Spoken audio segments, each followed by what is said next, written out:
Olá, senhoras e senhores, sejam bem-vindos a esse podcast. Aqui é o pastor Marcondes Nunes e esse podcast é um oferecimento da JB Impressões Digitais. Júnior Borges, nosso agradecimento, patrocinador desse podcast. Hoje nós vamos falar sobre espiritualidade e saúde mental e emocional de líderes cristãos, com o pastor Maxwell Ramos.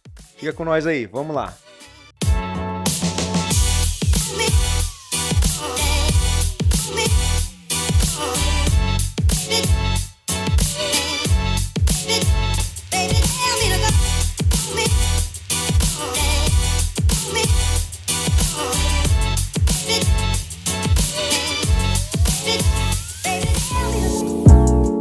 Olá, senhoras e senhores, sejam muito bem-vindos a mais um podcast. Estamos aqui hoje para a gente ter esse momento bate-papo gostoso aqui e temos um convidado mais que especial, né? O Maxwell Ramos está aqui com a gente, pastor, psicólogo clínico, e daqui a pouco vou passar para ele aí se apresentar melhor. Mas temos aqui com a gente aqui também o Pedro Antônio e o Joe. Vou deixar eles dar a saudação aí. Estamos juntos para esse momento. Vai ser um momento especial. Olá, bom dia, né? Graças e paz a todos. Um prazer estar participando aqui mais desse podcast, né? Espero que venha edificar a vida de cada um que está aí assistindo, acompanhando. Joe Flair. Fala pessoal, tudo bem? Sejam muito bem-vindos mais uma vez. Nosso desejo é que você seja edificado e abençoado por essa conversa. Bom, é isso aí, gente. Aqui é o pastor Marcondes, da Igreja Batista. Nós temos esse momento, né? E hoje o nosso tema é espiritualidade e saúde emocional. Já vou passar aqui a palavra ao pastor Maxwell para se apresentar, falar um pouquinho sobre ele.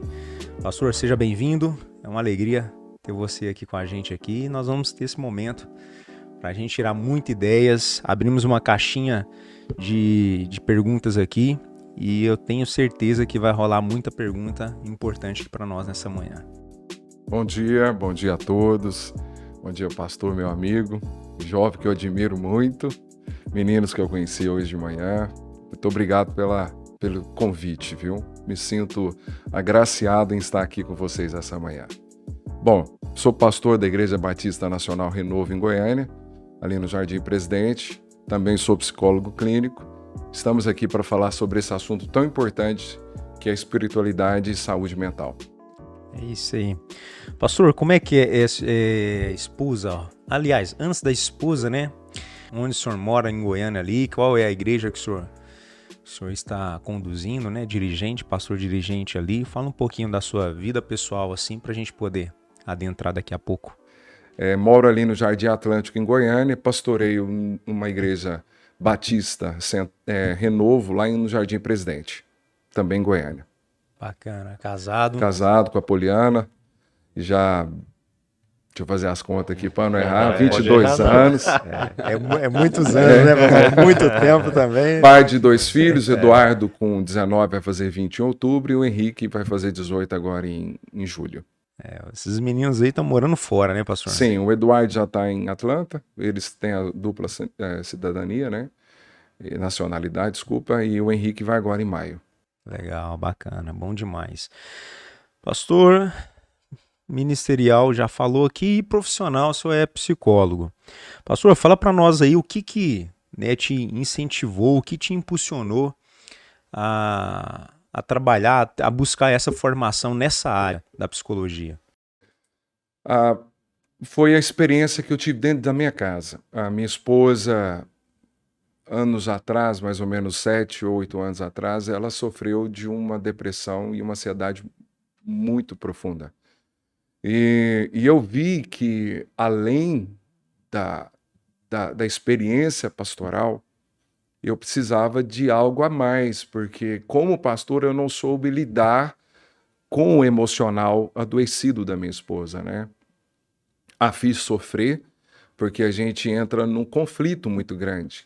Como assim? Como que uma pessoa deita de uma maneira e acorda de outra? Então, dentro dessas respostas que eu buscava e não tinha, foi aonde eu percebi que, além de pastor, inclusive eu quero abrir um parênteses aqui, aconselho todos os líderes evangélicos, pastores, quem mexe com gente, ter uma formação em psicologia. Porque nós precisamos separar o que é espiritual daquilo que é saúde mental. Legal. Então foi nesse sentido que eu falei, eu vou me especializar, vou me dedicar mais sobre esse assunto e valeu a pena. Uhum. Uma situação dentro da própria casa, né, pastor? Sim. E quem é pastor, quem é líder, vive essa pressão, né, de tentar resolver e às vezes lhe faltar um mecanismo, uma técnica, uma ferramenta, né, algo para poder dar um suporte ali a mais nessa área. Porque o pastor, ele, né, por mais que ele tenha algumas Habilidades, experiências, né, que é exigido mesmo pelo caminhar do ministério, chega em algum grau que ele não consegue, talvez, né, ser tão eficaz, né? Sim. Então isso é muito importante. Mas, pastor, dentro dessa área aí, quem que é a sua maior referência? O Aaron Beck. Aaron Beck é o pai da terapia cognitiva comportamental. Ele era da psicanálise, né? Ele era ali um admirador do Freud, mas ele percebeu que o comportamento das pessoas estava ligado diretamente à sua cognição, à sua forma tudo aquilo que a pessoa foi adquirindo, foi aprendendo, ditava o comportamento daquela pessoa. E ajudando uma pessoa que estava enfrentando depressão, nasceu então ali a terapia cognitiva comportamental. Então eu admiro o Aaron Beck, já falecido. Tem a sua filha agora, que é a Judith Beck, que é uma referência dentro da TCC. Então eu teria ele como admirador. Legal. Tem algum trabalho, alguma obra, assim, algo que ele produziu que poderia deixar como indicação? Ou assim, é algo muito vasto, muito intenso? Ele tem muita coisa, mas tem um que eu estou tentando lembrar o nome aqui. Vou tentar depois descobrir aqui, falo para você, que fala um pouco sobre a terapia cognitiva comportamental, mas para o leitor leigo, eu não sei se seria legal. Não é uma leitura assim, é para quem está na área mesmo, porque é um livro prático, onde a Judith Beck, que é a filha que escreveu, né? Nem ele, né? Entendi. É onde ela cita vários exemplos de atendimento, as perguntas que são feitas, seria nesse sentido. Certo. Depois a gente deixa na descrição, né? Tá, Coloca isso. lá, se Boa quiser, ideia. a gente Legal. deixa lá o link para o Legal. pessoal pesquisar.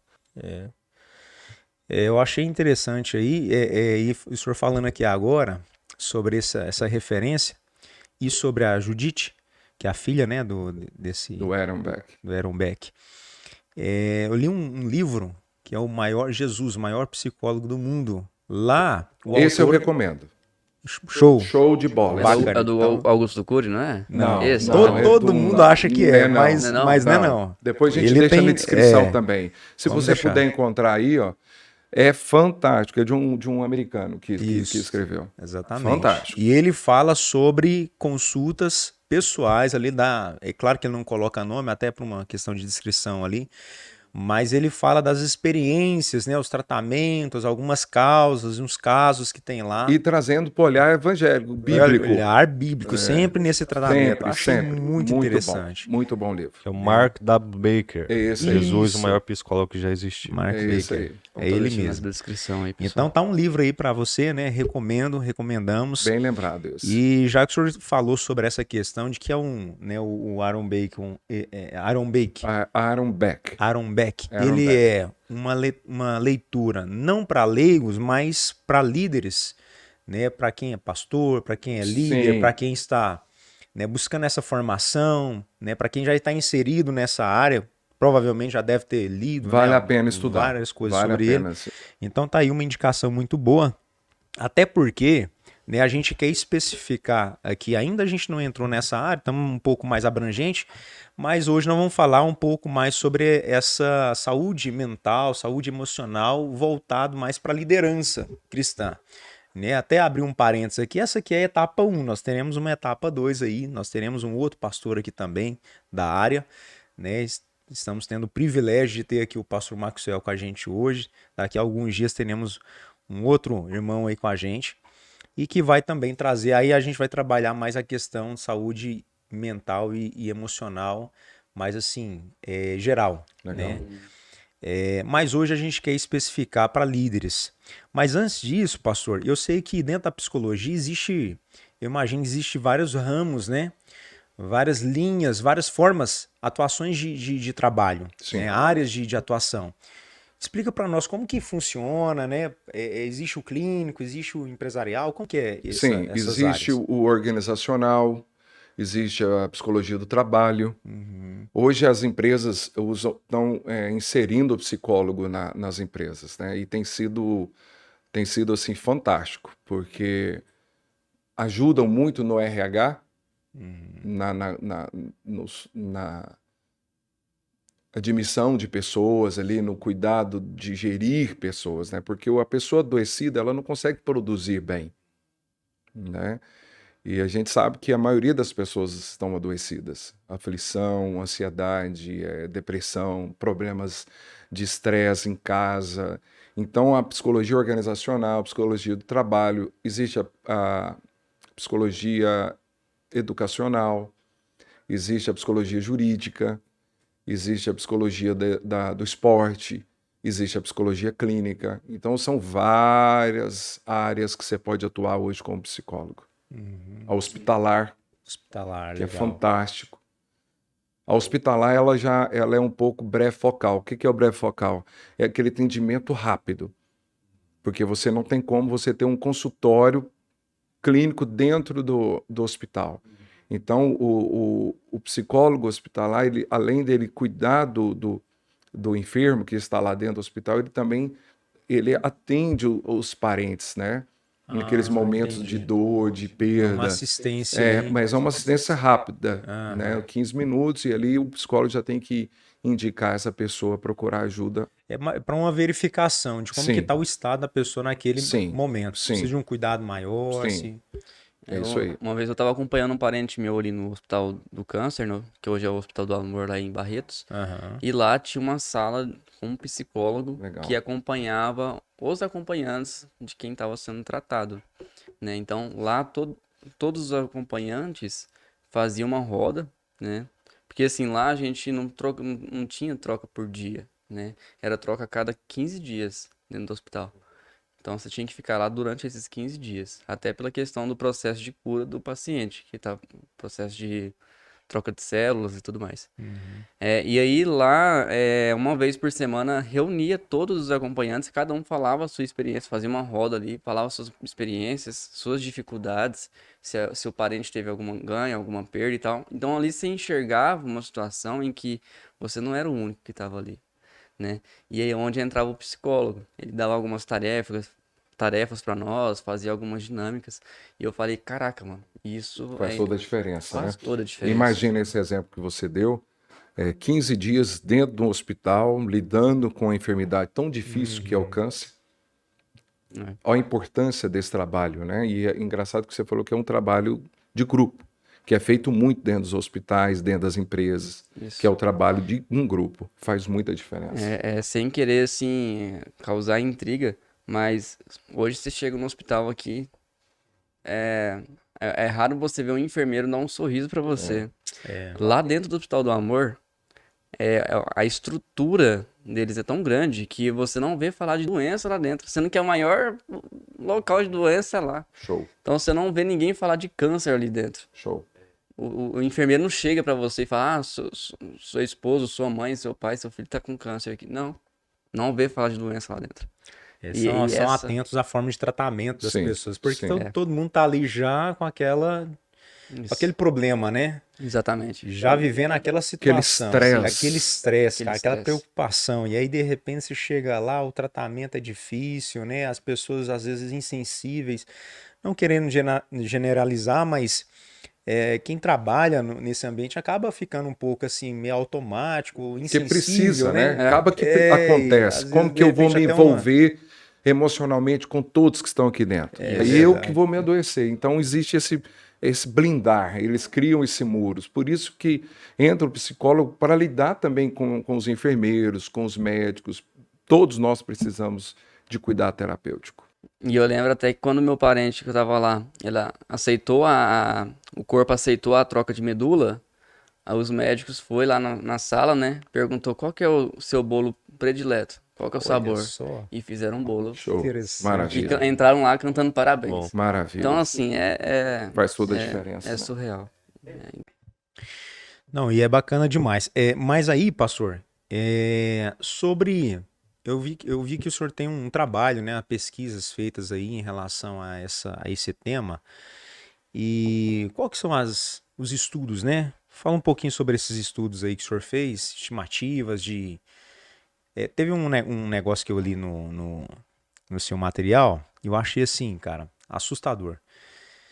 Lá eu li que 320 milhões de pessoas são acometidas de depressão. Cara, isso é muito, são muitas pessoas que vivem esse problema, né? Como que é isso aí, pastor?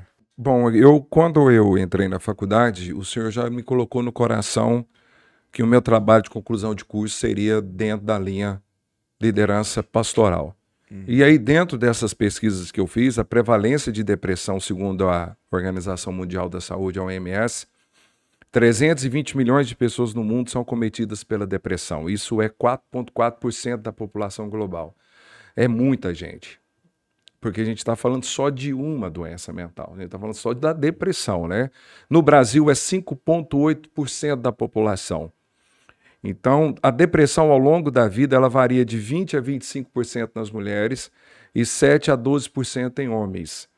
É responsável por 50% das consultas psiquiátricas e 12% das internações hospitalares. Então, você vê que é grande, né? Eu não sei, hoje a população do Brasil é o quê? 200 e o quê? tá 202, 210 milhões. Faz mais essa ou menos conta aí, essa quanto que dá faixa. aí? Vamos pôr 6% desse Pô, número. se você comparar, pô, no mundo é 4,4%. E no Brasil é é 5,8%. 5,8%, cara. Né? E eu quis trazer para vocês hoje sobre a ansiedade. Segundo a OMS, 9,3% da população do Brasil, cerca de 18,6 milhões de pessoas sofrem com ansiedade. Então, o Brasil é líder mundial de pessoas ansiosas. Em mulheres, 32,5% das mulheres são ansiosas e homens, 21,3% sofrem com ansiedade. Interessante. Muita Por coisa. que as mulheres têm uma porcentagem bem maior? Quase que o dobro. É só você olhar, né? Isso é minha teoria, né? A mulher, ela tem que ser dona de casa, ela tem que ser mãe, ela tem que ser esposa, ela tem que ser empresária, ela tem que participar da provisão da casa. Então, o que fizeram com as mulheres? Jogaram umas sobrecargas nas mulheres, porque o homem ele sai para o trabalho, quando ele volta, né? Eu estou dizendo algo que é normativo no Brasil. Tá ali a janta pronta, quer a casa arrumada, então uma sobrecarga sobre as mulheres, na minha opinião, fez com que a ansiedade e a depressão alcançasse as nossas queridas mulheres com maior grau. Então tá aí, cara, algo que a gente precisa se preocupar, né, com as mulheres, inclusive hoje, né? É claro que o podcast vai ser lançado há alguns dias, mas hoje, no dia da gravação do podcast, hoje vai ter um encontro de mulheres lá, algo muito importante, algo que a CBN está promovendo aí, que eu acho que é, assim, plausível, né? Que legal. Então, hoje à tarde, às 15 horas, sábado, hoje é dia 12, né? É dia 11, aliás. Então, um abraço para todas as mulheres e fica aí, né, esse registro nosso de que nós nos preocupamos com vocês, né? Exato. Que Deus possa nos dar condições, né? Não só nós homens, mas as próprias mulheres também, de buscar ajuda emocional, né? De se atentarem a isso aí, porque isso é muito importante. Além da violência, né? Além da violência psicológica e a violência física que as mulheres sofrem. Porque a violência psicológica é uma das piores que existe. Né? Maridos narcisistas, manipuladores, machistas, que ao invés de amar e cuidar da mulher, joga sobre ela uma sobrecarga que não provém do Senhor na vida delas. Isso é verdade. Maxwell, deixa eu te perguntar. Sobre essa questão de ansiedade, o senhor acha que tem muito a ver também com questão de estrutura familiar da pessoa. Sim, o ambiente familiar, ele é um. Porque nós podemos adoecer biologicamente, psicossocial, ou seja, biopsicossocial, biológico, temos essa. Não tem como, eu tenho a herança, né, genética Uhum. dentro de nós. E o ambiente do meu lar, daquilo que eu vejo, daquilo que eu escuto, gera uma desestrutura total, gerando em mim ansiedade. Por exemplo, eu estou dentro de um lar que tem violência, como eu já disse aqui, violência psicológica, violência física. Então a criança assiste aquilo, vê aquilo, ela cresce com medo da vida. Então ansiedade e medo, elas são inseparáveis. Ainda mais eu vejo assim que no Brasil existem muitas famílias em que os pais são separados, em que a mãe arruma outro esposo, ou o pai arruma outra esposa, enfim, que coloca dentro de casa, e acaba que aquela pessoa acaba tomando conta da vida daquela criança, e acaba que tudo bem que a pessoa pode fazer, sim, o papel de pai ou de mãe na vida daquela pessoa, só que não é aquele seio, o mesmo seio. Não. As nossas relações, e eu digo familiar, na escola, no trabalho, elas são muito, muito importantes no que diz respeito à saúde mental. É de suma importância. E a primeira relação que a gente tem é no seio familiar. Se há uma desestrutura, gera, na maioria de nós, a maioria das pessoas, de alguma maneira, em algum momento, foi rejeitado. E a raiz da rejeição, ela gera em nós uma ansiedade terrível, porque você vive naquela, será, o que vai acontecer? Quem que é o próximo que vai me abandonar? Você falou a respeito da separação de pais. Muita gente acha que, não, eu não tenho que dar moral para que filho pensa. Eu tenho que cuidar da minha vida. Só que a gente não tem ideia que uma separação faz com que a criança se sinta rejeitada pelos pais. E isso gera uma criança com um problema com saúde mental, porque ela vive esperando outra rejeição. Então ela vive numa ansiedade constante, comprando amor, né, aceitando todo tipo de abuso, porque ela foi rejeitada na infância, então ela tem medo de sofrer outra rejeição. Imagina como é que é dentro dessa pessoa, desse adulto, né? Isso mesmo. Pastor, tem uma pergunta. Hoje a gente vê muito aquela questão da apropriação de palavras, né? Ou seja, a sociedade pega uma palavra e começa a falar muito em cima dela e às vezes acaba mudando o sentido da palavra, né? Sim. Então hoje, assim, depressão, ansiedade estão muito em alta, assim, são vários assuntos, vários temas, né, que as pessoas comentam, mas às vezes acaba perdendo o real sentido da palavra, né? Então, por exemplo, tem pessoas que vão definir, e assim, eu particularmente, eu não concordo muito com isso, acho que é muito raso. Ansiedade é excesso de futuro, depressão é excesso de passado. Como o senhor profissional dessa área, como o senhor definiria o que é a depressão e o que é a ansiedade? Às vezes até alguém que está nos assistindo acha que tem algo e na verdade não tem, né? E às vezes nessa explicação do senhor, né, de falar, olha, depressão é isso, ansiedade é isso, às vezes acaba até clareando, né, trazendo um entendimento maior. Bom, sua pergunta, como eu havia dito, muito boa, porque a depressão, ela é um conjunto ela entra dentro dos transtornos de humor.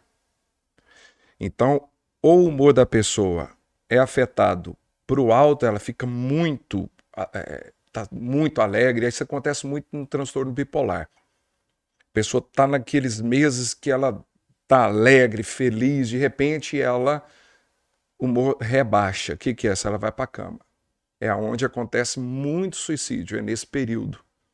Porque quando a pessoa está no estado de euforia, e eu estou falando dentro do transtorno bipolar, ela está no estado de euforia, ela gasta no cartão, ela faz muitas coisas que depois que ela rebaixa o humor, ela olha e fala, o que eu fiz? Mas já tinha feito, já foi feito. Então isso é depressão. Então qual que são os sintomas da depressão? Não é só apenas o excesso do passado. Irritabilidade, insônia, falta de dificuldade para se concentrar. A pessoa ela perde o prazer e a alegria em coisas que ela tinha prazer antes. Tristeza, e eu preciso abrir um parênteses, tristeza não quer dizer que a pessoa está depressiva. A tristeza, ela faz parte da pessoa depressiva. Quem tem depressão, a maioria delas enfrenta uma tristeza sem explicação. Às vezes você fala assim para a pessoa depressiva, mas você tem tudo. Você tem uma boa casa, você tem um bom marido. Isso é a pior coisa que você pode falar para alguém que está com a depressão, porque ela não escolheu estar daquela maneira. Não quer dizer que ela está desvalorizando o que ela tem. Ela está adoecida, ela não consegue, ela perdeu o ânimo. Então ela não tem ânimo para trabalhar, ela não tem ânimo para ir para as festas da família, ela não tem ânimo para sentar à mesa e ter uma conversa, ela não tem ânimo. São sintomas de depressão. Já a ansiedade, ela é o estado onde prevalece a incerteza e a angústia. É aquilo que você falou, que é o excesso do futuro. Mas quando se fala desse excesso a respeito do futuro, é um excesso negativo. O medo gera a incerteza do amanhã. E isso é muito angustiante, porque a pessoa ela olha para ela e o medo atormenta, né? O medo nos leva para a caverna. Foi isso que aconteceu com o profeta Elias. O que fez o profeta Elias sentar debaixo de um pé de uma árvore e pedir para morrer? Medo. Ele, por conta de uma fala da Jezabel, ele entrou no estado de medo. O que vai acontecer comigo? Estou sozinho agora. Ele se esqueceu dos outros profetas que depois, mais na frente, o Senhor falou, não é só você não, Elias. Tem muitos que não se prostraram diante de Baal. Então você vê que a gente se pergunta como assim um profeta igual a Elias, o cara que Deus fez através da vida dele, você vê que é muito mais profundo do que você apenas dizer excesso do futuro. Ansiedade é um medo que toma o coração das pessoas, toma a mente das pessoas e elas realmente entram em fobias, onde a gente vê os ataques de pânico, né, por conta de gatilhos que a pessoa palpita o coração, pensa que vai morrer, muitos vão para o pronto-socorro. Aconteceu isso com a minha esposa. Me leva para o pronto-socorro que eu estou morrendo. Chegava lá, não tinha nada.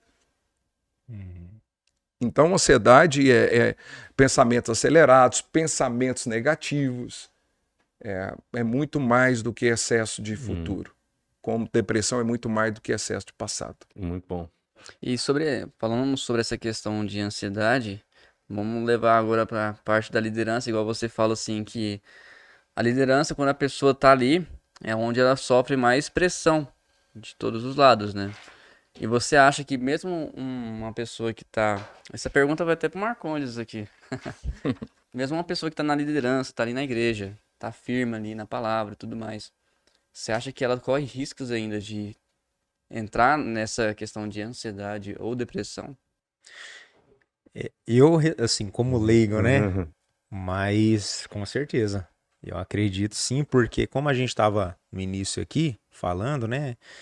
E pelo que eu tenho já lido do material do pastor Maxwell, porque não depende só da questão, cara, da gente ter um conhecimento, uma profundidade na palavra, né? Um relacionamento ali, mas são as pressões mesmo do dia a dia. Sim. Né? A pressão, ela leva a gente às vezes a essa ansiedade, né? Às vezes a essas tristezas, frustrações, decepções. Então eu vejo, no meu ponto de vista, assim, líderes vivem muito isso, muito altos e baixos, né? A gente vive isso com frequência, cara. Teve vez de eu participar, de eu fazer um velório pela manhã, de eu estar num culto fúnebre pela manhã. À tarde, eu estar orando com alguém ali, em gratidão por uma aquisição que ela teve, levou o carro lá, porque a gente tem esse costume de orar pela pessoa, né? Pedir Deus pra se alegrar com a pessoa, se alegrar, né? E tal. E à noite, cara, participar de um aniversário. Olha isso. Celebrar a vida. Pela manhã estamos despedindo de alguém que faleceu, vivendo aquele momento de luta ali com a família, e à noite, cara, celebrando a vida com outras pessoas, com outra família. Então, assim, é muito alto e baixo, adaptação, cara. Ela é E de repente você passa por isso aí, às vezes na semana você vive isso aí com muita intensidade, né? Casamento, tudo junto. Então, eu acho que isso tudo gera essa pressão, gera essas ansiedades, gera esses questionamentos, né? E é muito... Acho que é muito pertinente, cara, a gente ter o acompanhamento de um profissional, de um psicólogo, de alguém para trazer essa orientação, de relações, de comunhão, de trocar ideia, entendeu? E Maxwell, e o que você acha, assim, sobre uma pessoa que está nessa linha de frente, né? Como o Marcondes ou como o Joffler, como o senhor você. também, como eu. Vamos supor, assim, não voltado só para o lado de homens, mas mulheres que estão ali na liderança também na igreja. Na sua visão, o cônjuge dessa pessoa, você acha que... Porque, assim, muitas pessoas acabam nos criticando. Ah, você não tem tempo pra mim. Ah, que você fica demais nessa igreja. Pode acontecer. Pode acontecer. A gente pode vivenciar isso, né? Não que tô criticando a pessoa que fala, mas assim, essa pressão faz com que a gente vive por isso, por esse propósito.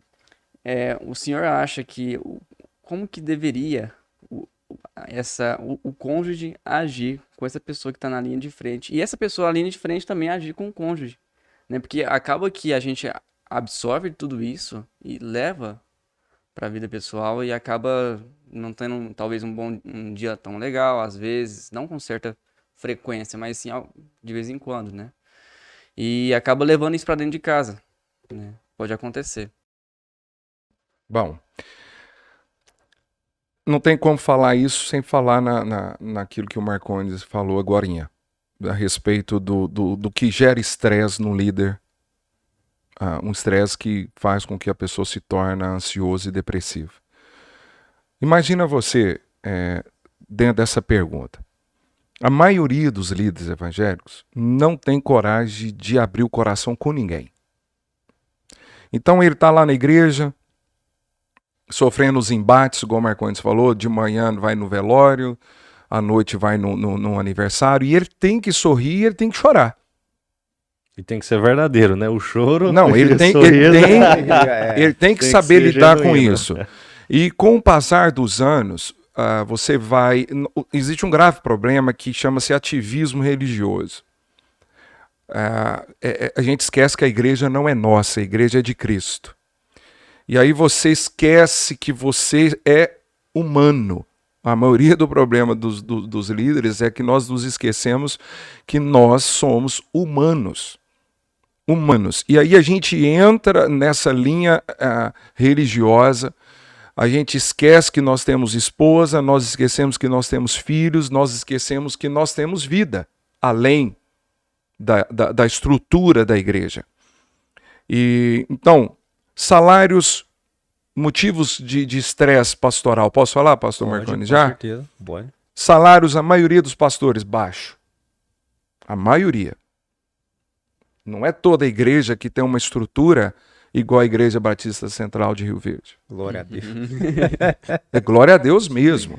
A maioria, principalmente em capitais, são igrejas pequenas. Né? São igrejas que... E o Batista, eles prezam pregar o evangelho simples e puro. E isso não atrai multidão. E por que tem igrejas que abarrotam de dinheiro? Porque o cara faz o jogo do aqui e agora, de barganha com Deus, e não é isso que acontece na Igreja Batista.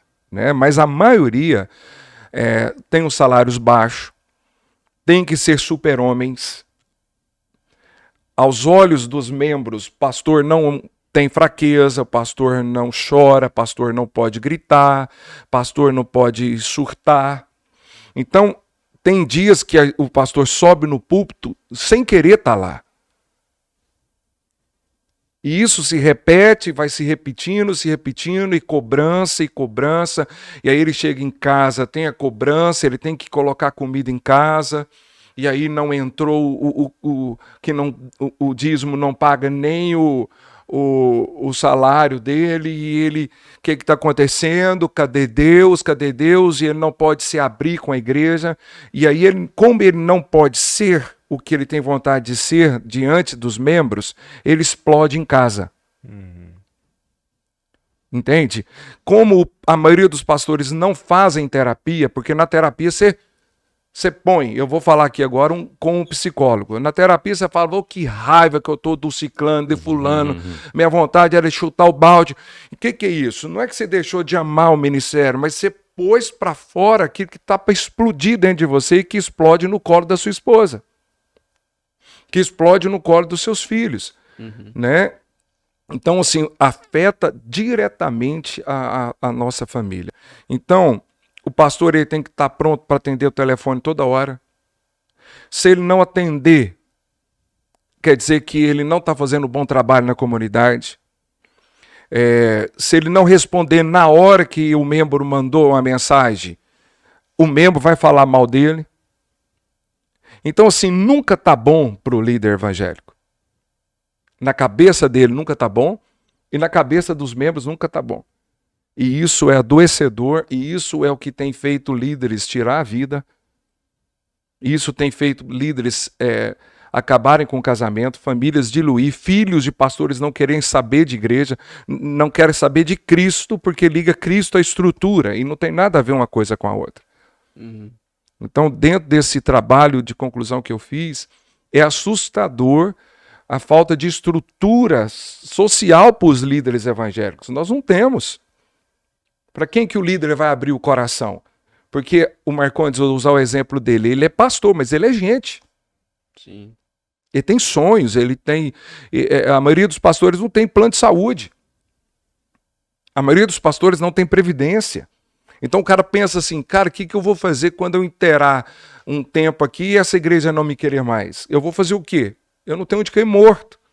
Imagina isso dentro da cabeça de um pastor, da esposa desse pastor, dos filhos desse pastor, é adoecedor. E eu vou falar isso para quem? Eu não tenho para quem falar. Então, um dos pontos que eu quis fazer psicologia é porque eu sou cristão, eu sou pastor e agora eu sou psicólogo. Muito bom. Entende? Muito bom mesmo. O senhor falou, é muito interessante, porque realmente assim, a nossa liderança se preocupa muito. A liderança, né, eu vou falar especificamente daqui de Rio Verde, né, o pastor Antônio se preocupa muito com a vida dos pastores, dos pastores, líderes, tudo mais. Então, trabalhamos para que a gente tenha essa assistência, né? Mas, cara, a gente vê muito isso aí, essa falha, né? Não só na igreja batista e tal, mas cara, de pastor que entrega a sua vida inteira ao ministério, à comunidade, sabe? Envolve, sacrifica a família, sacrifica tempo, dias e muita coisa. Chega na sua velhice, ele é jubilado. Tchau. E ali é tchau e benção, meu amigo. Exatamente. Aí o cara coloca um outro pastorzão novão lá, 0 bala, para fazer a mesma coisa e o pastor velho fica ali, às vezes abandonado. Te cortando, eu queria deixar um conselho para vocês, líderes que estão à frente de igreja. Aprendam a fazer outra coisa. Façam alguma formação. Não dependa somente de igreja. Não dependa. Porque amanhã você pode precisar e pode ser tarde para você. Então eu queria deixar esse conselho aí. Tem a questão da previdência. É algo que, abrindo um parênteses aqui, né, não tem nada a ver, mas entrou no assunto. Os líderes eles deixam isso passar. Porque quando você está trabalhando, a previdência é automática, né? Na carteira de trabalho, no registro ali, acontece, ou quem tem uma empresa também faz o recolhimento e tudo mais, chega ali no tempo certo, você vai ter a sua previdência e vai viver. Talvez, né, um salário bem pouco baixo, mas tem. E às vezes para aqueles que não se atentaram a isso aí, não fazem esse recolhimento. Cara, tem que fazer. Você tem que ter uma previdência ali de autônomo e tudo mais. Assim, é uma das coisas que já pode ajudar para quem ainda não tem uma formação, para quem ainda não buscou isso aí. Né, fica também essa sugestão, mas o que o pastor Maxwell falou aqui, eu acho que é de suma importância, né, ter uma formação, ter algo que vai trazer um sustento, não pensando não só nele, cara, mas família, filhos. Isso. Né, a geração que vem você aí. Você falou da família, foi bom você ter falado, Marcondes,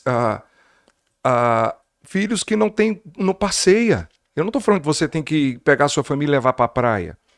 Mas pega a sua família e saia da sua cidade. Tem pastor que não tem condição de fazer isso. Sim. Ele não tem dinheiro para fazer isso. Então, o que os filhos crescem? Pensando o quê? Igreja é terrível. Tem até uma. A igreja não permite a gente ter o Essa, prazer. essa é a fala. É. Essa é a fala. Por isso que você vê muitos filhos de pastores, às vezes, vivendo crise existenciais aí, fora da igreja, Isso, desviados, desanimados, sem fé, ascéticos. Isso. É Porque terrível. eles ligam a dificuldade do pai com a igreja, com a estrutura da igreja. E é interessante.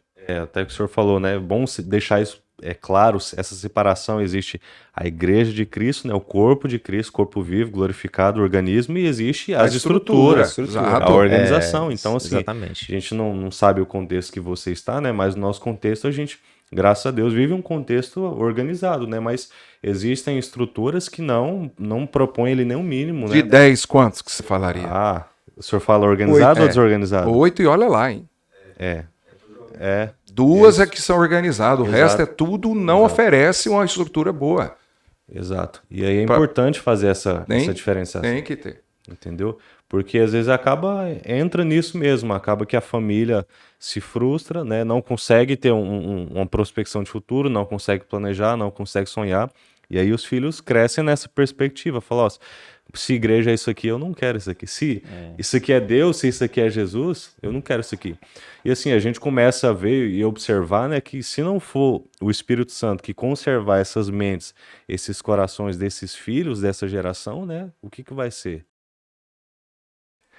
Paulo, ele construía redes, não é? Tendas. Tendas, desculpa. Construía tendas. E ele fala várias vezes, graças a Deus, porque eu não dependo de vocês. Uma linguagem minha aqui, né? Por quê? Por isso que Paulo chegava além, ele falava o que ele pensava. Agora, um pastor que depende da igreja, ele não pode falar o que ele pensa. Porque se ele perder você, que é membro e é dizimista, ele vai ficar com mais dificuldade do que ele já tem. E isso é um fator estressor gravíssimo na vida dos pastores. Nós não podemos ser quem nós queremos ser. Falar não a hora que a gente quiser falar não. Falar sim a hora que a gente quiser falar sim. Então a gente sempre fala sim, mesmo querendo falar não. Porque a gente precisa da aprovação da ovelha, para a ovelha não sair da sua igreja e você não ficar mais com dificuldade na sua vida. Olha que coisa terrível. Terrível. Terrível. Pastor, mas nós temos um diagnóstico, um problema, né? Estamos falando aqui sobre pastores, líderes cristãos, pastores, padres, líderes religiosos que vivem esse cisma aqui, esse problema. Mas qual que é o tratamento? Qual que é a forma, né, de tratar isso aí? Existe, né, as técnicas? Qual que é a solução? Quem buscar? Como que faz? A primeira coisa é falar. E aonde eu vou falar? Na terapia. O que a terapia faz? A terapia, imaginem uma cebola.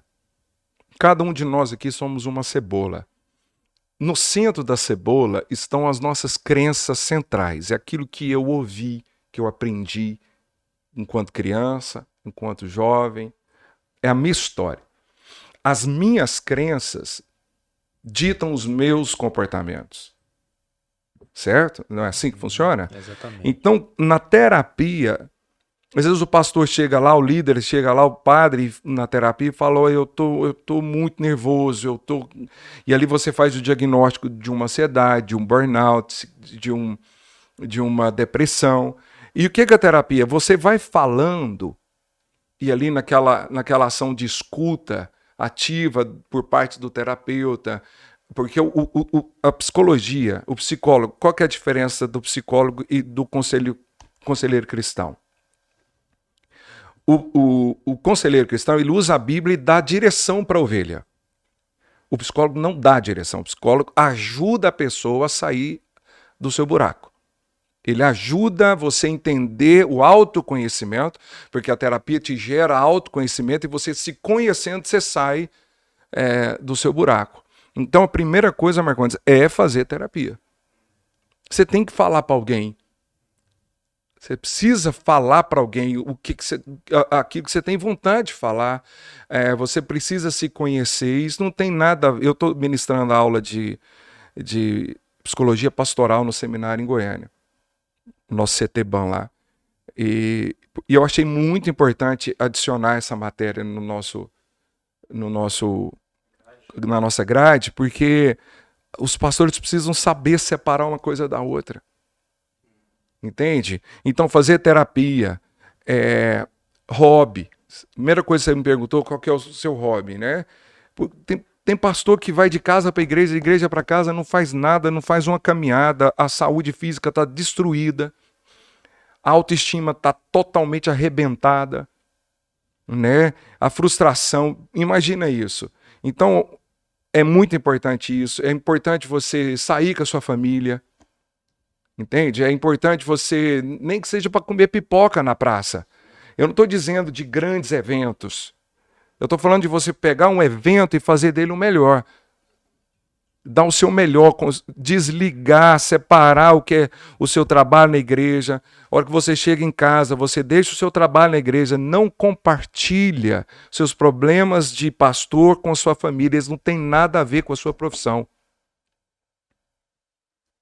Por isso que a gente precisa de um terapeuta. Tem até um filme animado. E lá fala de um personagem que está em busca do sucesso. E o grande sonho dele é se tornar um grande músico. Sabe? Então, só para resumir a história, quero até deixar indicado aí para você que está assistindo. Esse filme ele é maravilhoso. Me ajudou bastante também. Então, às vezes a gente está tão focado demais em questão de sucesso. Ainda mais hoje que a gente se depara com as redes sociais, em tá todo mundo rico. Tá todo mundo ganhando dinheiro. Todo mundo feliz. Tá todo mundo feliz. Todo mundo andando de carro bom e vendendo cursos mágicos para poder... que seja alugado, né? Pra mostrar. Exatamente, viu? Então a gente acaba entrando em Querendo ou não, a gente faz uma comparação. Por mais você tá vendo ali, por mais que você não liga, mas você tá fazendo uma comparação, porque você tá vivendo no meio daquilo ali. Sabe? Então esse filme ele fala muito sobre isso, e o sonho do personagem lá é ser um grande músico, e no final do filme ele acaba alcançando esse grande sonho, mas ele vê que não é isso que ele queria, porque a gente é muito focado no nosso propósito, sendo que a nossa missão é viver a cada dia. A missão não tem nada a ver com propósito. Os mentores e suas paixões, seus propósitos, seus motivos de vida. Acha que sonhar mata a fome de alguém, Joey? Meu único propósito neste planeta é a música. Eu sou um ótimo músico e nada vai me impedir. A questão não é essa. Isso não é sobre a minha carreira, mãe. Isso é a minha razão de viver. Isso me faz achar que se eu morresse hoje, a minha vida se resumiria a nada. A nossa missão é focar, igual o senhor falou, comer uma pipoca numa praça. Isso. Tomar um café, sabe, conversar com um amigo, se desligar de tudo, dar atenção para aquela pessoa. Tem tanta gente que precisa ser ouvida, né? Bom. Isso aí. Pastor, até dentro do que o Pedro falou aqui, uma pergunta. Como o senhor vê a questão de um líder que sempre usa a comparação para corrigir um outro liderado? Porque isso às vezes acaba gerando ali um transtorno, um desconforto, e a gente sabe, né? O ser humano, ele não pode ser comparado, porque cada um é diferente, né? Não existe ninguém igual. Então, como o senhor orientaria um líder que tem um costume de fazer comparações na hora de corrigir seus liderados? Isso é destrutivo. O líder que faz a comparação, seja o pai comparar filhos. Eu terminei um estudo na igreja sobre cura da alma. E uma das coisas que eu falei sobre nós nos compararmos com os outros. Um líder nunca faz isso. Um líder, ele corrige no particular, elogia em público, e aquilo que ele tem para falar para o seu liderado, ele fala sem comparar com ninguém. Então, assim, o que eu tenho para te dizer que é adoecedor porque cada um de nós temos as nossas individualidades, cada um de nós temos a história. Deixa eu falar uma coisa para vocês. Com todos que vocês se relacionarem, com todos que os líderes, todo mundo que sentar para conversar com você, cada um de nós tem a nossa história. Por isso que eu não posso comparar o Marcondes com o Pedro, com o Joffler. E vocês não podem ser comparados comigo, porque cada um de nós aqui tem uma história. Então, quando eu comparo um com o outro, eu estou destruindo a história do outro e dizendo que a sua é melhor do que a dele. Então, ao invés de agregar na vida do meu liderado, eu estou destruindo a autoestima dele E eu estou matando nele um suposto homem de Deus que faria grandes coisas no reino de Deus. Porque ele desacredita de quem ele é. É isso aí. E isso vale também pra questão de relacionamentos, né? Total, hein? Quando você tá conhecendo uma pessoa que veio de completamente um seio familiar completamente diferente do seu, e você acaba comparando as atitudes daquela pessoa do que é ser amado, né? Voltando até naquele podcast que a gente fez sobre relacionamento, né? Pra o que é o significado do amor pra cada um? Ah, se a fulano tem que fazer alguma coisa, tem que falar alguma coisa, né? Pra você aquilo ali é amor, mas pra aquela outra pessoa A linguagem de amor, a linguagem né? do amor Pra dela um é é diferente do outro. E Exatamente. dentro desses anos de experiência, uma coisa que eu aprendi foi isso: valorizar a história do outro. Por que você... A pessoa ela sempre age ou reage de alguma maneira por conta da história dela. E aí entra a empatia. O que é empatia? Me colocar no lugar do outro. Não julgar a atitude do Joe Flair. Tem alguma coisa que levou ele a se comportar daquela maneira. Aí entra o amor. Líder na habilidade de tentar exigir algo do seu liderado, né? Eu acho que é muito pertinente a pergunta do Joffre, a resposta do Maxwell, e porque o líder às vezes quer impulsionar a pessoa que ele está liderando, discipulando ali, né? Ou vice-versa também. Isso pode acontecer do liderado para o líder, que é nas comparações, Sim. né? Na intenção Sim. ali, na motivação de, pô, cara, poderia fazer dessa forma, porque às vezes o outro fez assim. Então, assim, existe formas diferentes de abordagem, né? E aí eu preciso te cortar. E vai aqui um conselho para as ovelhas. Não compare seu pastor com ninguém. Faz isso com ele, não. Pelo amor de Deus. Vocês não têm ideia, tanto que isso é ruim. Às vezes vai um itinerante pregar na sua igreja, você fala, não, eu queria que o meu pastor fosse desse jeito. O itinerante não quer nem saber, nem sabe que você existe. Ele não sabe nem que existe. Quem sabe que você existe é aquele que está lá pregando para você, ensinando você, dando o melhor dele para você. Então ame essa pessoa, não compare ele, pelo amor de Deus. Fala, Deus. Você come arroz e feijão todo dia. Lasanha é só de vez em quando, né? Pastor, e outra pergunta que a gente estava falando aqui em off, né? Que a gente estava abordando essa questão de ajudar um membro, ajudar alguém, né, do nosso convívio que está passando por depressão, por ansiedade, enfim, pânico. Como que a gente ajuda essas pessoas, né? E às vezes a gente até ouve, fala, olha, eu não sei mais o que fazer com tal pessoa. Já tentei isso, já tentei aquilo, a pessoa ou ela não quer ser ajudada, ou ela não quer se ajudar. Como que a gente ajuda, principalmente em pessoas que às vezes estão presas a relacionamentos passados, relacionamentos com a família, às vezes traumas dentro do ministério, dentro da igreja. Como Sim. que a gente ajuda alguém nessa situação? Boa pergunta. O pior é quando a pessoa não quer. Quando tem um transtorno grave, né, uma bipolaridade, um transtorno de personalidade, existem as internações compulsórias, que a pessoa já está oferecendo perigo para quem está perto dela e para ela também. Mas o ideal é a pessoa entender que ela precisa de ajuda. Porque quando a pessoa não quer ajuda, como que você vai ajudá-la? É muito difícil. É muito complicado, né? Então, assim, a primeira coisa é a pessoa entender que a vida dela já está sendo atrapalhada, né? A depressão, a ansiedade, a baixa autoestima, as frustrações, o medo do amanhã. Então, o que ela tem que fazer? Ela tem que procurar ajuda. Pode ser espiritual? Pode. Temos que orar em todos os casos? Sempre. Aí entra o discernimento do pastor, do líder. Eu não tenho que resolver tudo, eu não sou médico, eu não tenho que ser médico, isso adoece líder, viu? O cara é médico, advogado, Empresário. coveiro, empresário. Cara, isso mata o cara. Isso mata o pastor. Tem assuntos que o Pedro tem que resolver, tem assunto que o Joffre resolve, tem assunto que o Maxwell resolve. Cada um na sua linha. Então a gente tem que buscar, respondendo a sua pergunta, convencer essa pessoa da ajuda. Ela precisa de ajuda. E outra, muitos não buscam ajuda, meninos, porque liga doença mental com loucura. Isso até hoje é muito real. Eu atendo pessoas e pessoas chegam lá assim, porque já transbordou, por isso que ela foi no consultório. Porque até naquele momento ela ligava psicólogo, psiquiatra, trata de doido. Tem uma coisa que eu quero até abrir um pouco do meu íntimo aqui. Mas uma coisa assim surtindo que... efeito aí já. Não, mas conversa. uma coisa assim que... Aproveita que o psicólogo tá aqui, irmão. Uma coisa assim que eu fiz numa época aí que me ajudou muito, sabe?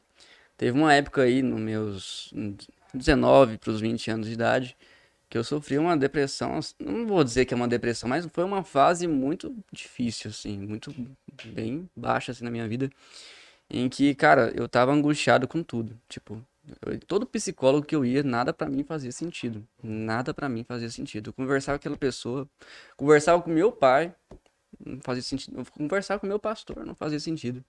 Eu tava tão...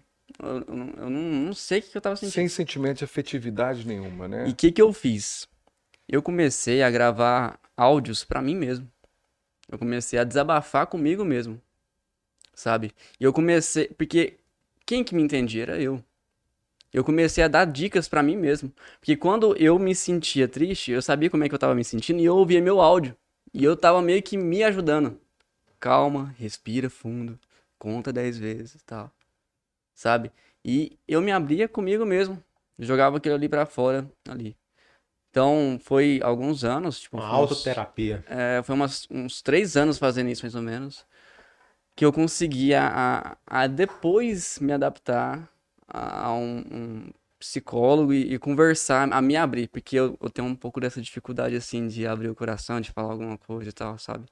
Então, foi uma coisa que eu fiz, eu deixo até uma dica aí, não sei se vai ajudar mais alguém. Não quer dizer que é o que funciona para todos, né? Funciona para todos, né? Porque às vezes Mas a foi gente uma pega, forma- né, o exemplo dele e pensa assim, não, isso aqui tem que funcionar para mim. É, E aí não funciona, né? É importante deixar isso aqui claro, sim, porque não, aí o Pedro falou que fez e funcionou para ele, por que que não funciona para mim? exatamente. Né? Cada um Tem cada a sua um. forma É, de... exatamente. exatamente. É Seja, uma seja experiência, né, válida aí seja pra- tocando um pro Pedro. instrumento, fazer um Sim, hobby, alguma sim. coisa, tudo isso aí. Acho que até entra na quinta pergunta aí, né, Marcão? Se já quiser encaixar ela, acho que vai muito de encontro com isso. Né? É, exatamente. Que é o que a gente falou aqui, né, sobre a melhor forma de tratamento, de lidar com isso aí. Mas já quero passar aqui, pastor. A gente falou de tratamento, mas a prevenção, de que forma a gente se prevenir contra a ansiedade, a depressão, o excesso, o estresse, né? separar as coisas, Marcondes. Marcondes, né? Às vezes a gente liga a terapia com eu estar doente. A prevenção é a própria terapia. Ah, entendi. Entende? Então não é ir pra terapia só depois que der Não, problema. A não. terapia já serve. Por que que eu prevenção, tenho legal. que deixar isso aqui encher e derramar para depois buscar ajuda para me esvaziar? Uhum. Entende? Então eu tô numa empresa. Eu tô até na tampa, não tô suportando mais a relação com os meus colegas. Por que que eu tenho que adoecer para depois buscar ajuda terapêutica? Eu posso correr na terapia, me esvaziar daquilo ali e evitar que eu tenha que adoecer. Assim é o líder. Entende? Então tem pastores anos e anos e anos. A gente, aqui eu posso falar sobre suicídio? Com certeza. Aqui é aberto para isso mesmo. Por que que Rasga o verbo. só que não se fala do suicídio? Esses dias aconteceu de um pastor em Aruanã, não sei se vocês ficaram sabendo. Conheci ele. Você conhecia ele? Conheci ele. Morou lá, né? Tinha conheci tudo, igreja crescendo, fazendo um templo novo. Mandou um áudio, falou, estou indo lá na casa de beira o rio lá, do fulano de tal, e eu vou tirar minha vida, vocês podem chamar alguém para ir lá. E ele tirou a vida dele. Meu Deus. Copo transbordou. Entende? Porque a maioria de nós usa máscaras. Eu vou estar pregando amanhã à noite, algo que Deus me deu para a igreja.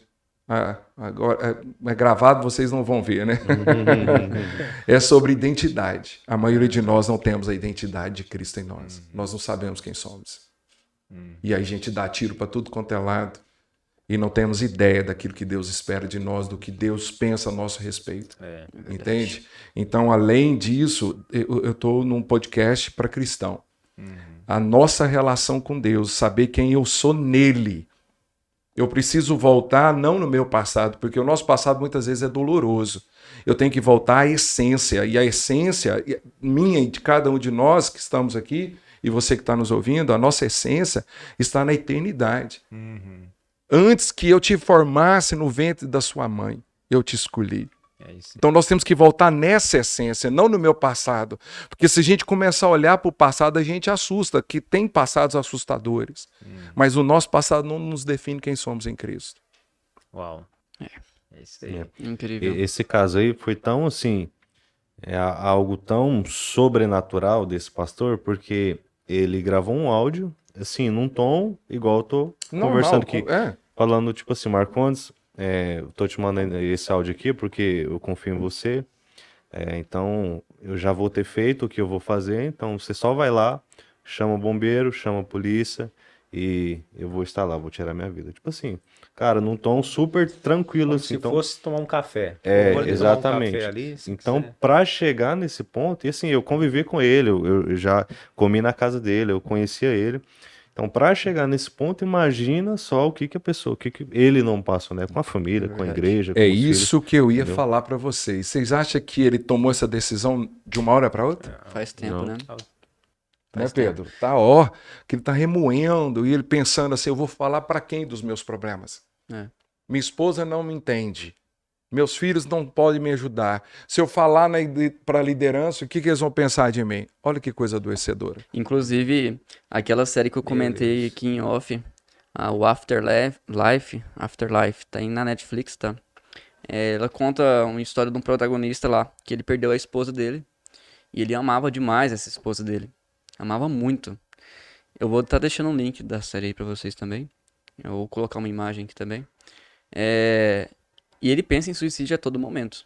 Inclusive, no início da série, você pode ver que a forma dele conversar com as pessoas, direcionar as palavras pra pessoa, chega a ser até um pouco icônico, porque ele xinga demais. Todo momento tá xingando.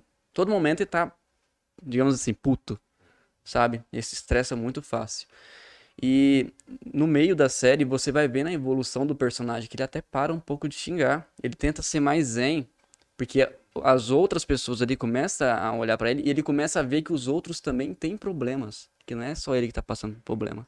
E você me disse uma coisa, que não é só sobre mim. E mesmo sofrendo, vale a pena estar por perto para talvez fazer do meu pedacinho de mundo um lugar melhor. Exatamente isso. A felicidade é incrível. Tão incrível que não importa se é sua ou não. É algo maravilhoso. Uma sociedade cresce bem quando as pessoas plantam árvores sabendo que não desfrutarão de suas sombras. Boas pessoas fazem coisas para outras pessoas. É isso, fim. E isso é tão lúcido no filme que eu acho, assim, é uma série muito simples, assim, com um roteiro muito simples, sabe? A fala deles são simples, os cenários são simples, só que o conteúdo, a forma que os personagens foram criados nessa série, eu achei espetacular, sabe? Eu até indico aí pra vocês estarem assistindo, é uma série muito boa. Põe para fora, Isso aí. Marcondes. Tem que pôr para fora, meu filho. Aquilo que tá te fazendo mal, você tem que pôr para fora. E não depois que te matou. Então a prevenção é a própria terapia. Legal. Falar. Então faça terapia. Faça terapia. Procure um bom profissional.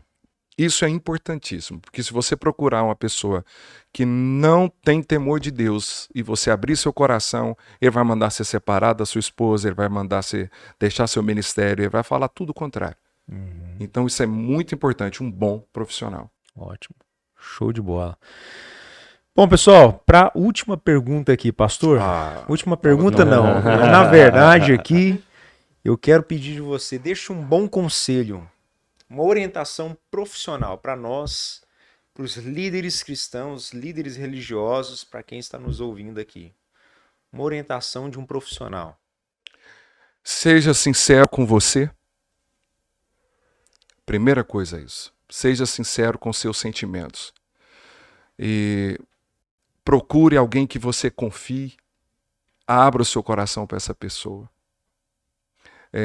Não deixa transbordar a sua frustração, as suas decepções. Procure ajuda antes que transborde. E se conheça em Cristo. Entenda que aquilo que você faz nunca vai diminuir ou aumentar o amor de Deus por você. Não é porque você tem uma igreja grande ou que você tem uma igreja pequena que define quem você é em Cristo. Não desanime do seu ministério.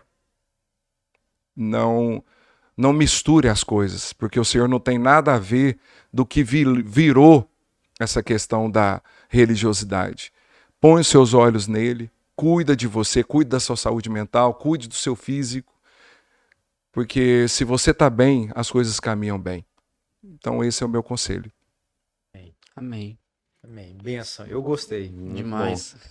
Estamos aqui, falamos com o pastor Maxwell Ramos, né? Foi um bate-papo aqui sobre saúde mental e emocional de líderes cristãos e muito pertinente, tá? Deixamos aqui o nosso abraço. Queremos agradecer, pastor, Muito obrigado, né, por essa disponibilidade, estar com a gente aqui, um bate-papo muito gostoso. Né? Quero agradecer aqui também aos rapazes, mas vou deixar cada um fazer o agradecimento. Passo primeiramente a palavra para o pastor. E também, se deixar o contato, né, das redes sociais, a Exatamente. forma de atendimento, agora é a hora de brilhar, aí, né, de fazer o merchan. Bom, primeiro eu quero agradecer vocês por me convidar, meu amigo, pastor Pedro, que eu conheci aqui hoje, o Jofle Atos. Eu gravei rápido, né? Muito obrigado mesmo. E, bom, minha rede social é Maxwell Ramos, é o meu Instagram, e lá você vai encontrar o link do meu WhatsApp. Já estou atendendo presencialmente e estou atendendo também online. Se você precisar, pode contar comigo. Isso aí. Obrigado, pastor. Nada. Agradecer mais uma vez aí a audiência, né? Todo mundo que está nos assistindo, acompanhando. Né? Para você que tem uma empresa também, para você que tem algum tipo de empreendimento e quer divulgar a sua marca aqui, inclusive vou deixar um agradecimento aqui para o Júnior Borges, Impressão Digital, né? Nosso patrocinador, né? Que Deus abençoe essa empresa, que Deus abençoe essa família que vem edificar a casa de vocês, tá? Então, para vocês que têm interesse, tá? Em estar nos apoiando, inclusive nesse projeto, né? Faça um anúncio aqui, né, nos ajude, nos apoie. E muito obrigado mais uma vez. Sei. Bom demais. Pessoal, obrigado, né? Mais uma vez foi muito bom, pastor. Obrigado, né, por esse momento. Acho que fez bem para todos nós, para você que está assistindo também. A gente espera que isso flui vida, né, através dessa conversa. A gente espera que você seja edificado, né, nesse final aqui de conversa e saia daqui com uma nova perspectiva, né, e abrir os olhos, né, aí para o que Deus tem para você, para o novo que Deus tem para fazer na sua vida. E é o que o pastor Maxwell falou, né? Acho que isso se resume em tudo. Se conheça em Cristo, né? Em Cristo está a nossa verdadeira identidade. Então, o desejo do nosso coração é isso, né? Que você que seja abençoado aí. Gente, agradeço também o Dom Pedro Filmes, né? Que também sempre vem nos ajudando, dando suporte, faz todas as edições, é patrocinador desse podcast, JB, Impressão Digital. Obrigado aí, Junão. Deus abençoe todos os demais participantes aí. Um beijo no coração de vocês. Gente, fica na paz de Cristo. Um grande abraço. E já nós vamos ter um próximo podcast aí, a etapa 2, sobre espiritualidade e saúde emocional. Deus abençoe. E o nome, hein? E o nome? O nome, gente. O nome a gente não decidiu ainda. Ainda está indefinido. E dá sugestão, manda aí, gente, ajuda nós, pelo amor de Deus. O problema é que o pessoal dá sugestão, mas, cara, existe já até sem nome, podcast sem nome existe. que a gente pensou em colocar aqui, mas é isso aí, vai dando, uma hora vai dar Vai certo. dar certo. Né? No podcast dos caras. Mas é isso aí. Isso aí, um beijo no coração, Deus abençoe, gente. Fica na paz. Até mais. Tchau, tchau. Até mais.